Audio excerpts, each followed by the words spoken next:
When I was a little girl, my dad built me a dollhouse. It was about 1981, and he had just retired from the military. Night after night, after my brother and I had been put to bed, he'd head downstairs to build this 3-story model of pure craftsmanship. He would let his rapidly vanishing strands of brown hair fall over his eyes. He'd smoke his pipe, blast Johann Sebastian Bach like it was AC/DC, and hand dye every single shingle on that dollhouse roof. He cemented on wooden siding and painted the entire house sunshine yellow with hundreds of gentle brushstrokes with his tongue sticking out, which is always what my dad does when he is concentrating. It was important to him that he made every detail of this dollhouse perfect for me. And I think that's because the other thing he built didn't turn out quite the way he wanted. That other thing is the ARPANET.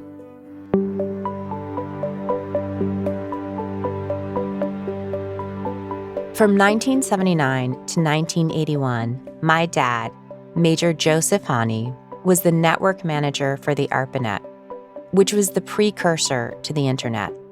Without the ARPANET, the internet as we know it would not exist. But if he had it his way, the internet would have never become the free and open place it is today.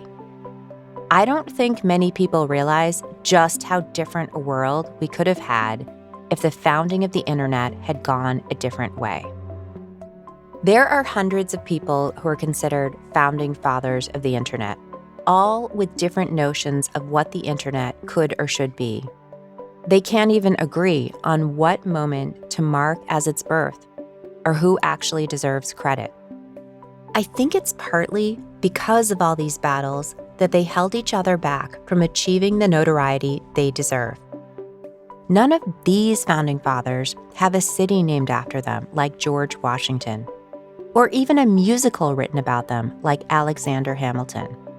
And the seminal moments that do exist in the history of what's arguably the most important technology ever created are largely unknown to most people. But I'm getting ahead of myself. First, I want to tell you about my dad and who he is now.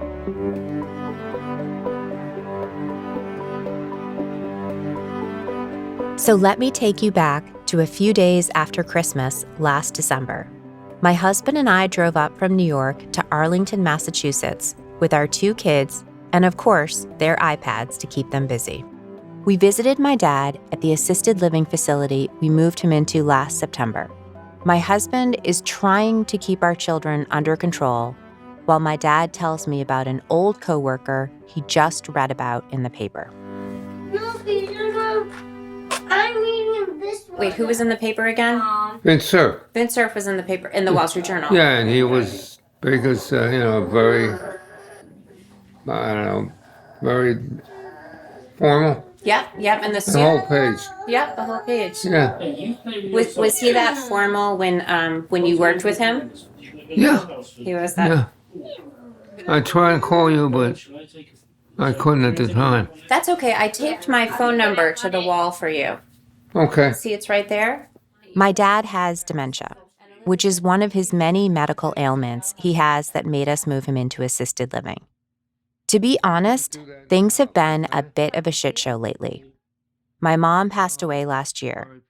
Without her to care for, my father's purpose and drive to live is disappearing before my eyes.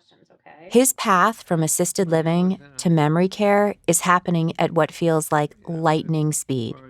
My life, which was already a blur of business trips and weekend soccer games, has now been filled with estate sellers trying to get rid of my father's mountains of tools and outdated technology.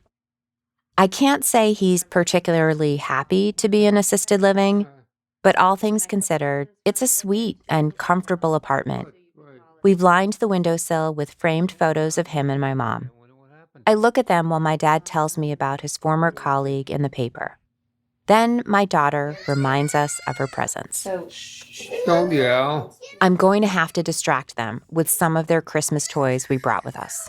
Don't yell. Please, why don't you play with your soldiers? And Elizabeth, why don't you show Grandpa Joe your new dollhouse furniture? Can you please do that? That dollhouse I told you about, the one my dad built me when I was a kid, well, it's now been passed down to my daughter Elizabeth. For Christmas, Santa's elves refurbished the dollhouse for my daughter and bought her some updated furniture to fill its 7 rooms. No. She may not sound as excited about this dollhouse as I am, but I promise you, she loves it. And seeing her play with it reminds me so much of my childhood. So why did you build such a beautiful dollhouse? Why did you build me the dollhouse? Well, because I thought eventually it would be something.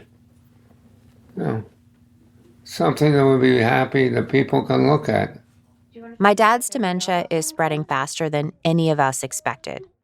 But talking about the dollhouse seems to physically relax him, much more than what's going to happen today or even tomorrow. He remembers details about making my dollhouse with remarkable clarity. He's the same way when he talks about the ARPANET. That's actually what I'm trying to talk to him about. My work is good. I'm doing a project about you, Daddy. Oh, yeah? Yep. And wanted to ask you about the ARPANET. Oh. Okay. If my dad had gotten his way, preventing the free and open access to this technology like he argued for, there might not be an internet today at all. Or at least not the same internet. To him, the ARPANET was like my dollhouse, a work of art and something to be cherished, not something that, like today, has been plagued by identity thieves and anonymous trolls. You see, my dad wanted to preserve the ARPANET's original purpose of being a tool for the military only. He feared what would happen if the public could communicate so freely over the ARPANET with so few controls. As a journalist, I disagree with my dad on this. I believe information should be accessible to everyone. But at the same time, I've been covering internet harm for years, especially the harm it can have on children. Maybe my dad had a point. And now that my dad is nearing the end of his life, I want to tell his side of the story and the real story behind the founding of the internet. So me and my producers are going across the country and as far as Spain to talk to the founding fathers of the internet, to interview the people my father sits in his overheated room in Arlington, Massachusetts, reminiscing about, to understand their intentions and their biggest regrets. Because I believe that if we try to understand the internet then, it can help us better understand the problems of the internet today.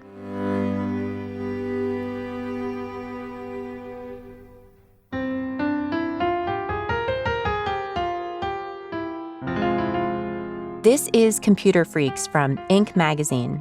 I'm Christine Hani Dare-Bryan. Chapter 1, The Dollhouse.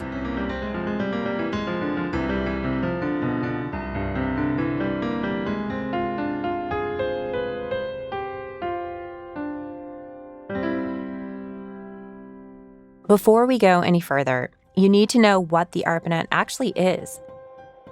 There is an office in the Department of Defense called the Advanced Research Projects Agency, or ARPA, ARPA for short. The ARPANET is a network of computers that came out of ARPA. Get it? But it wasn't the military who made the ARPANET what it became.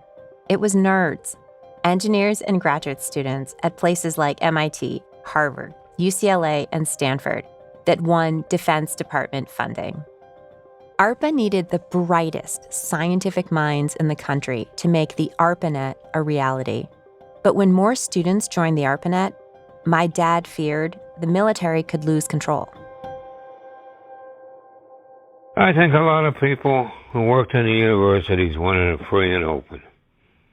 And the guys that had a classified project wanted it kept shut for good reason.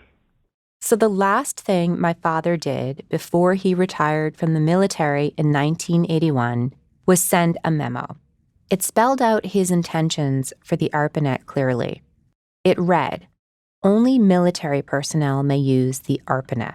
He said that any universities who allowed people not approved to be on the ARPANET would lose all access, which to him made sense because the ARPANET was a Department of Defense project from the start.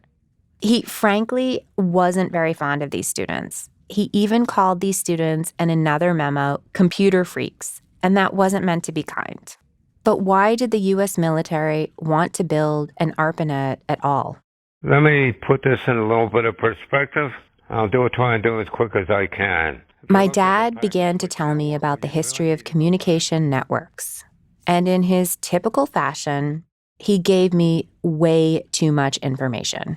What you really need to go back is to ancient Egypt and whatever, where they... I don't really need to take you back to ancient Egypt, so we can skip forward a bit. Let's start in the 20th century.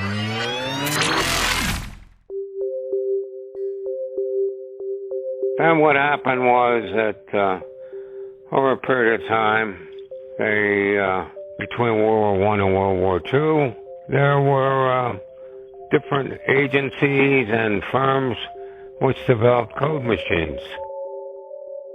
Codes were essential to the military during World War II.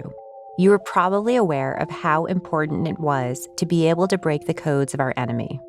The most famous example of this was Alan Turing's work to decipher the German code, which was aptly named Enigma. But codes were also essential for the Allied forces' own communication. These code machines were used to develop messages that went back and forth between people. After talking with my dad, as helpful as he was, I decided I wanted to talk to a historian about this. So I reached out to Anne Armstrong. A lot of the focus in World War II from a communications standpoint was the fact that security was critical. Anne is a historian for an agency under the Department of Defense where my dad used to work.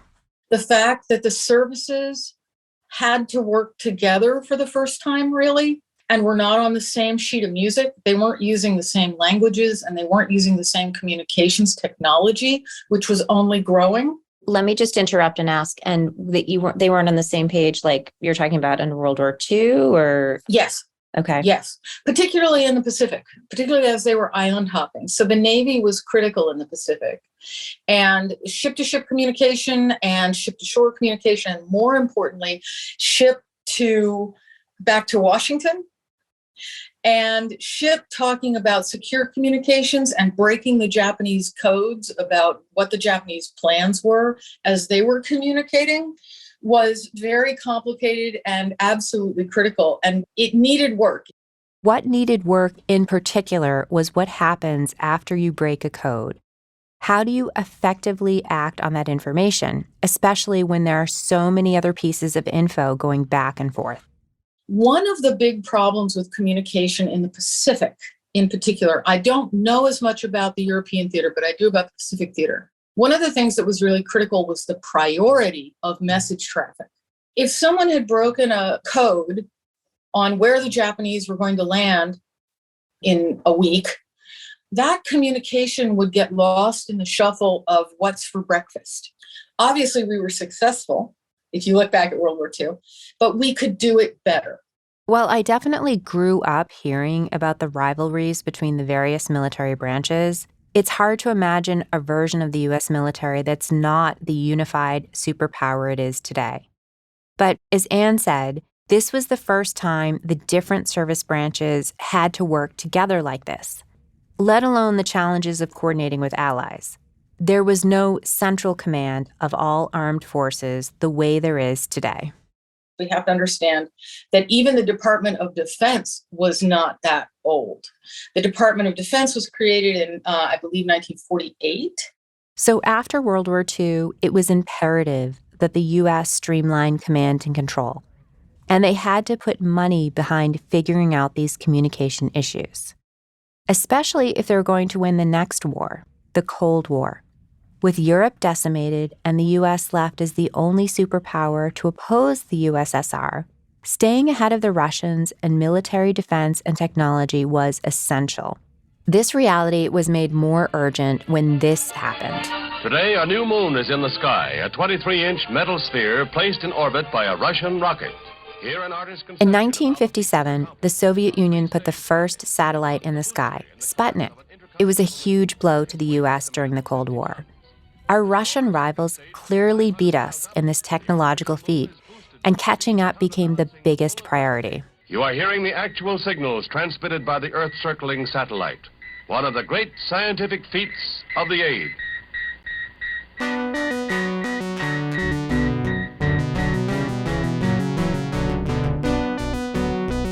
It was just a year after Sputnik was launched that the Department of Defense founded ARPA to solve these huge communication issues and the space race we were losing.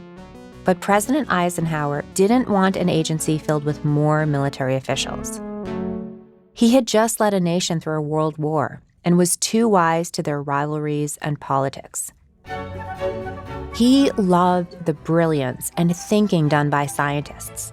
If anyone wanted to keep the president happy, filling an agency with some of the most innovative scientific minds was the best path forward. And one of those brilliant minds was a man named Joseph Carl Robnet Licklider, or Lick for short. He was getting into computers in Cambridge, Massachusetts, at a time when computers took up full rooms just to crunch some numbers. Lick saw the possibility of a digital world, a future of online banking, electronic libraries, and the connection of all humans across the globe. It's Lick's vision that would be the inspiration for the ARPANET and become the blueprint for the internet we know today.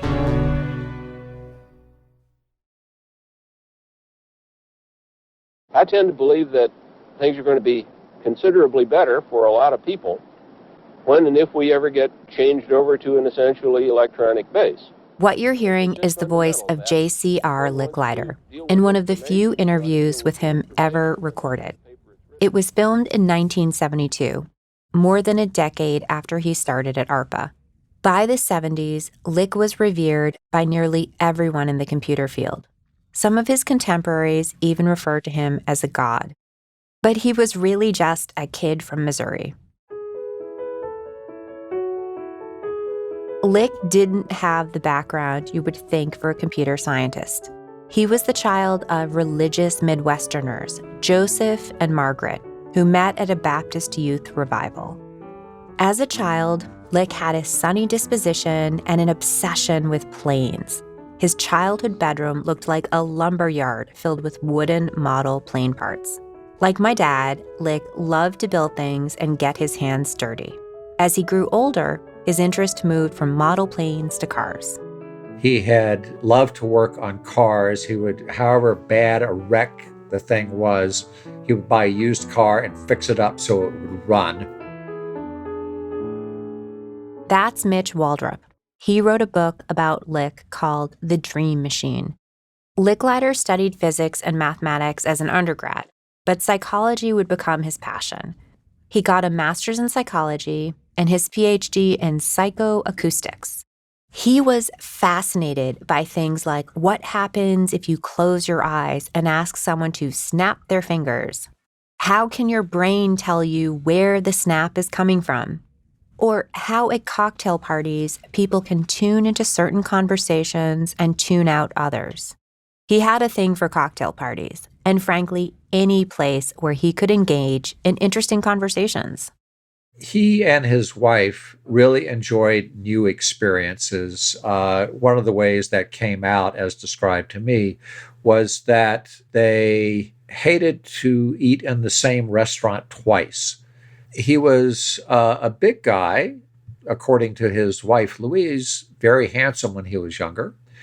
He always dressed pretty formally. He was not one for casual dressing. He would wear a coat and tie to work.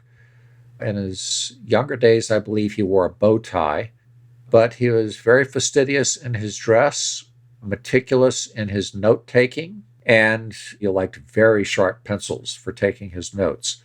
After finishing his degree, he was recruited to work on a project at Harvard, right around the time World War II was starting for the U.S.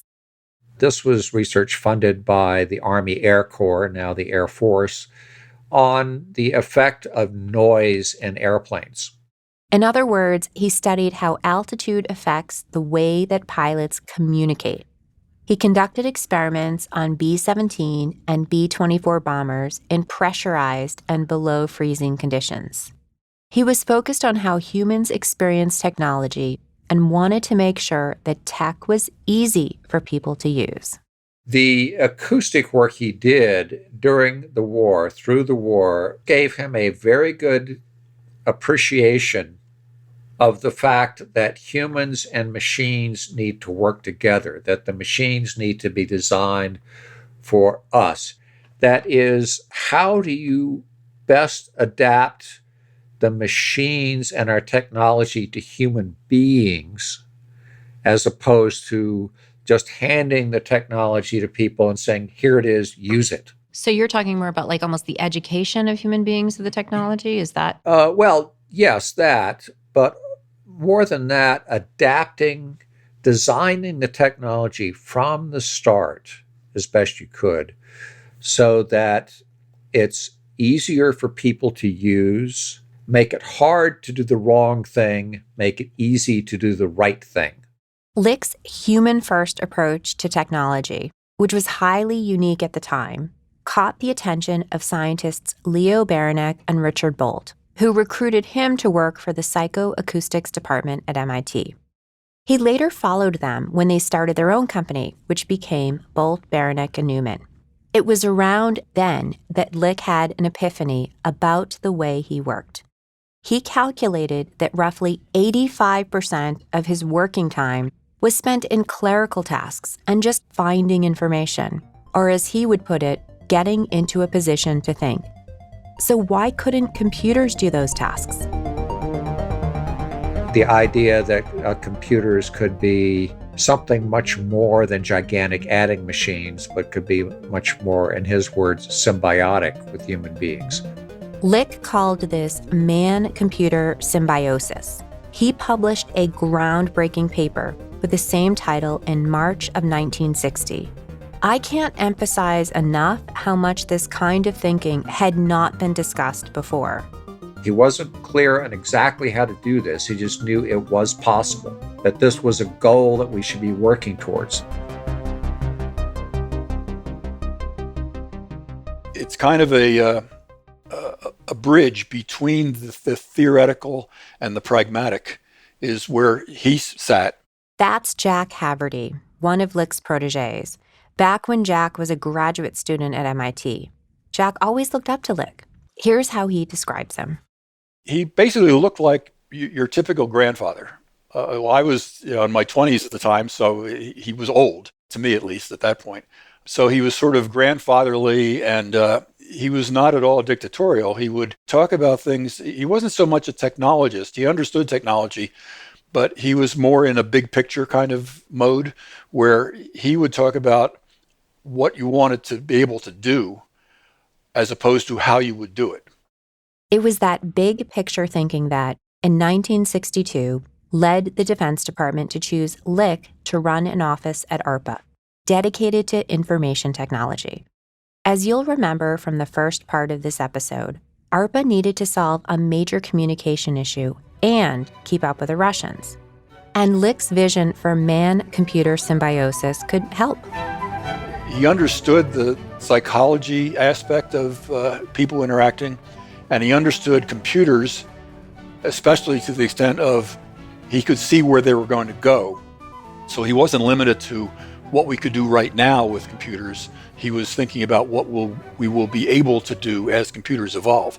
And that vision extended not just to one single computer, but the idea was you could have computers all over the place that were all somehow talking to each other and doing stuff that help people do whatever it is they're doing.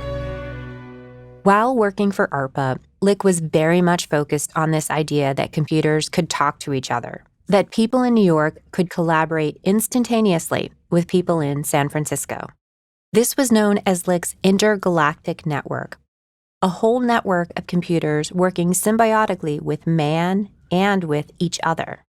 He had a notion of what computers could do, maybe not today, but someday. And he instilled that kind of feeling in all the students that were around.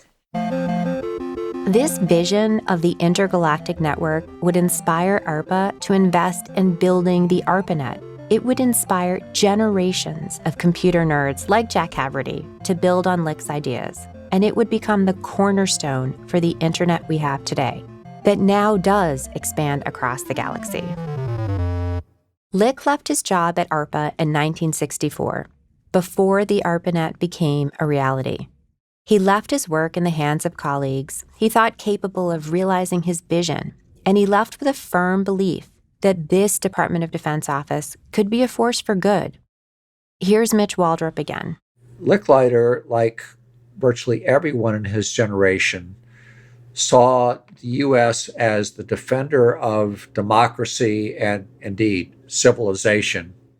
But the grad students he mentored, who would actually be the ones to use the ARPANET and build upon the technology, didn't share all of Lick's beliefs. The counterculture, in terms of its lifestyle, you could argue had an effect on the grad students who were basically building the ARPANET. This is the 1960s in the United States. The civil rights movement is underway, and the U.S. is entering into another war. This next generation is growing disillusioned and distrustful of government. But despite this growing anti-government sentiment in the 60s and early 70s, grad students were still signing up to work on DoD-funded projects, like the ARPANET, to work on Lick's vision, rationalizing it like, what we're doing with the networking and the computing is a liberation technology. We're setting people's minds free. We're democratizing information. And we're using the Pentagon's money to do something subversive and cool. There was, at the very least, a level of indifference. I talked to Jack Haverty about his work on the ARPANET and how he rationalized working on technology developed for military purposes. He had this analogy that I found illuminating. I wrote a little thing, email message, I guess, years ago, where I talked about the elephant. And the elephant, what I was referring to there was, it's an old story about how a bunch of blind people are introduced to an elephant by walking into a room where the elephant is, and they get to feel the elephant. And by feeling the elephant, they can describe what kind of animal they're talking about. And depending on which piece of the elephant you touch, you get a totally different view of what the elephant actually is. The analogy then is that in the case of the ARPANET, the project itself could be viewed from many different perspectives. So somebody might view it as a project to share resources, so it's purely a cost-sharing, cost-saving kind of effort. Others, for example, the people at MIT would view it as a wonderful research tool for how to do investigations into things like queuing theory and the mathematics of large systems. There's a psychological aspect to it where all of a sudden it's a social experiment, it's a social laboratory in how do people interact when all of a sudden they can work over computers talking to each other sitting in their offices as opposed to all having to go to a conference and get together in a room. So there were a bunch of different views of that same elephant that different people had, and that's why I think you get lots of different perspectives on why the ARPANET was built and what it was doing. So the sense I get, and I've been thinking quite a bit about your elephant analogy and also how you referenced it in your blog post, it was so almost kind of compartmentalized that there was a certain level of ignorance among all the different people working on the different parts of the elephant. I wouldn't so much call it ignorance. It was partly just a lack of awareness and also partly a lack of interest.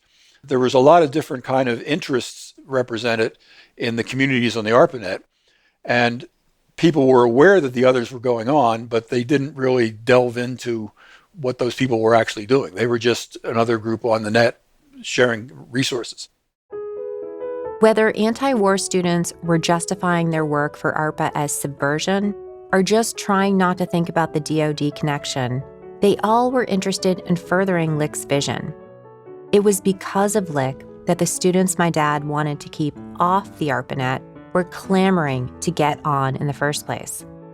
I know better than anyone what it's like to clamor for something my dad says is off limits. Lick ultimately returned to ARPA briefly in 1974, but the second time around, he found himself buried in requests for relevancy memos to prove the worth of the research he was doing. Government was less willing to just write blank checks for projects, especially those carried out by a bunch of students. The relationship between military and academia had understandably grown more tense. Lick had become more frustrated with government bureaucracy.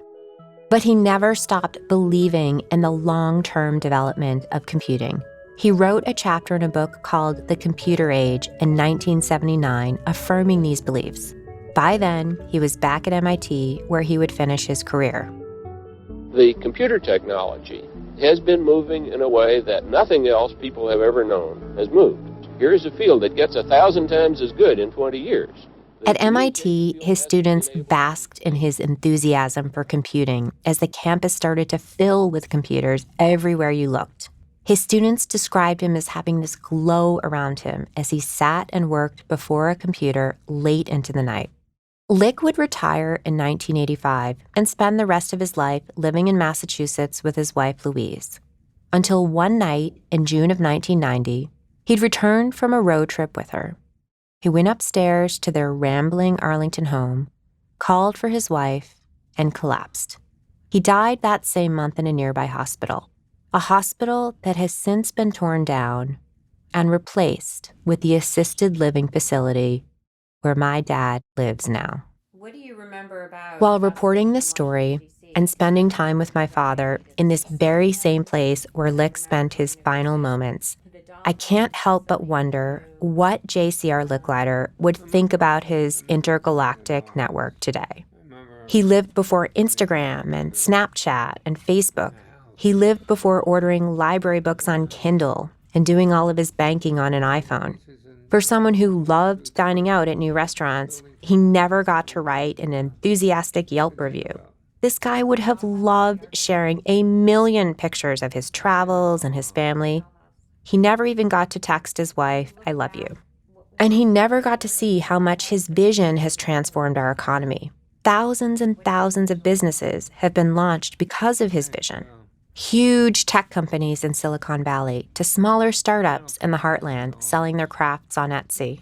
Basically, he never got to do any of the things that billions of people do every day on his intergalactic network or appreciate its awesome impact on how we live today. He left behind an unfinished internet, pieces of technology his students' generation would be left to build and pass on. In some ways, my dad is not so different from Lick. They both had a vision of what networking should be. My dad's vision was a more exclusive network because to him, creating technology was like building any great work of craftsmanship. Like my dollhouse. Piece by piece, shingle by shingle, built with the hope of perfection, made to be appreciated rather than taken for granted. Did you ever think that I would be sitting here doing everything that the ARPANET did on my phone here with you? No. As I've said, there are many founding fathers of the internet, all working on their own individual pieces. Did they wish those pieces came together differently? I didn't think I would be made up of pieces like it is.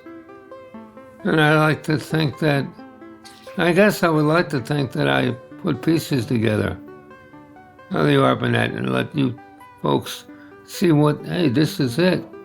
My dad put the pieces together, and what he saw scared him. Grandpa Joe saw the pieces. Okay?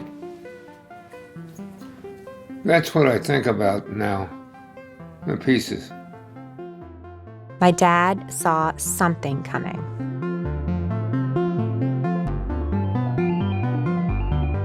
On the upcoming episodes, I will speak to people all over the world trying to track down the founding fathers of the ARPANET and ultimately the internet, starting with 4 names my father gave me: Len Kleinrock, Vint Cerf, Bob Kahn, and Jake Feinler. That led me across the nation, literally knocking on doors. Many of these men, and it is mostly men, are like my father, dealing with their own mortality. So I caught them between doctor's appointments, being fitted for canes, and chemo sessions. You would be surprised how much these 70, 80, and even 90-year-olds are holding on to their long-held grudges and accusations. Many of them will try to set the record in their favor before it is too late. This is a feisty bunch you're about to meet, so hold on.